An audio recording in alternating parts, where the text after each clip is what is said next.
Está escrito em Filipenses capítulo 2, versículos 5 a 11, o seguinte: Tende em vós o mesmo sentimento que houve também em Cristo Jesus, pois ele, subsistindo em forma de Deus, não julgou como usurpação o ser igual a Deus.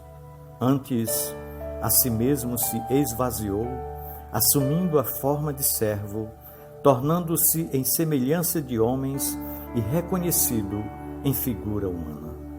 A si mesmo se humilhou, tornando-se obediente até a morte e morte de cruz.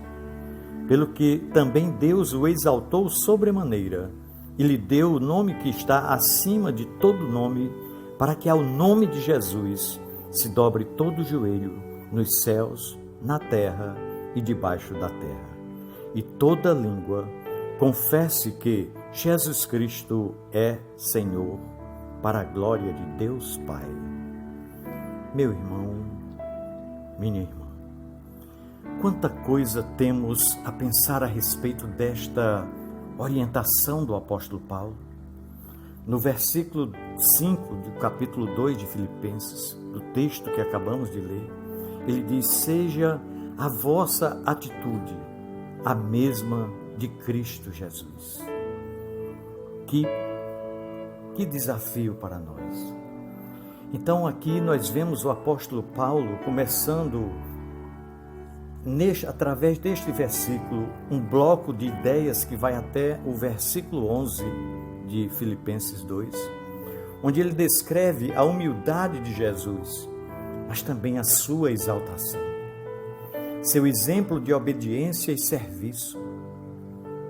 Ter a mesma atitude de Jesus está no cerne da proposta cristã. A ideia é sermos seus discípulos. Discípulo é aquele que segue os passos do seu mestre. Mas há algo aqui importantíssimo para que possamos compreender melhor este termo. O seguimento a Cristo, ou seja, ter a mesma atitude de Cristo conforme o apóstolo Paulo orienta, não significa deixar de sermos nós mesmos. Não. Digo isso porque, na linguagem de algumas pessoas, o não vivo mais eu, mas Cristo vive em mim, aquele versículo bíblico de Gálatas 2:20, ou Lucas 9:23, que é o negue-se a si mesmo. E o texto de hoje, que diz que devemos ter a atitude de Cristo, são interpretados de forma que indicam uma autoaniquilação que muitas vezes desumaniza e embrutece aquele que imagina estar fazendo a vontade de Deus. Mas o texto bíblico não trata disso, absolutamente.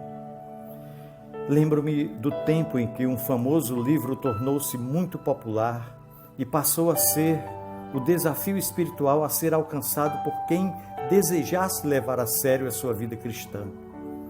O nome do livro é Em Seus Passos, o que faria Jesus? A abordagem do enredo deste livro continha coisas bem interessantes, mas a proposta do livro era tentar fazer exatamente o que Cristo faria. E aí começavam os problemas.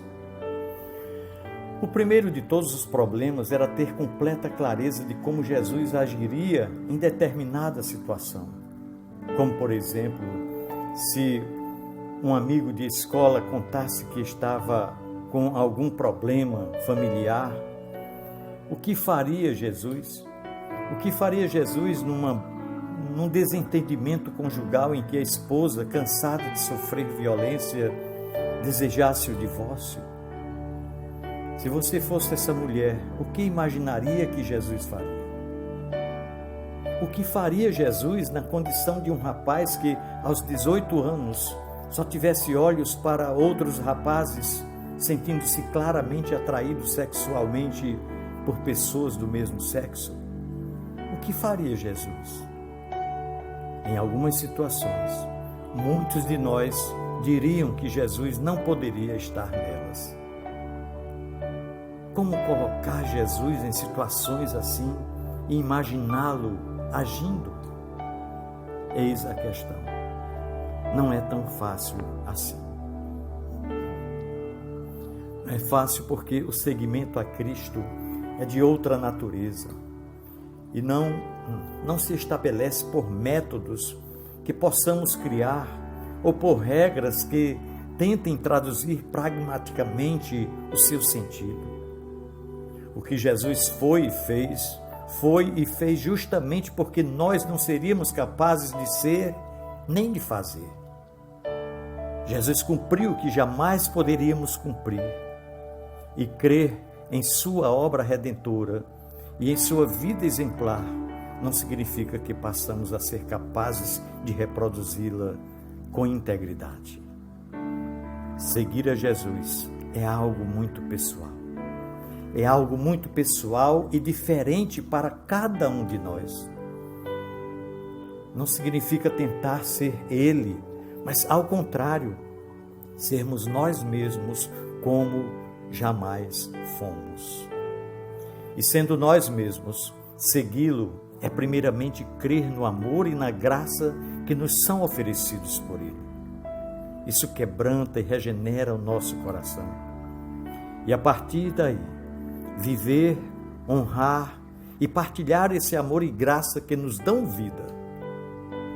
Seguir a Jesus é tornar-se alguém que dá o que dele recebe. É se tornar um canal da bênção de Deus, não simplesmente um reservatório que absorve tudo para si somente. Isso envolve lutas pessoais, envolve muitas vezes questionamentos pessoais, mas envolve também renúncias, mas na maioria das vezes bem diferentes das que facilmente nos vêm à mente como produto de nossa formação religiosa somente. O que faria Jesus em nosso lugar? Pensemos nisso. No amor de Cristo. Amém.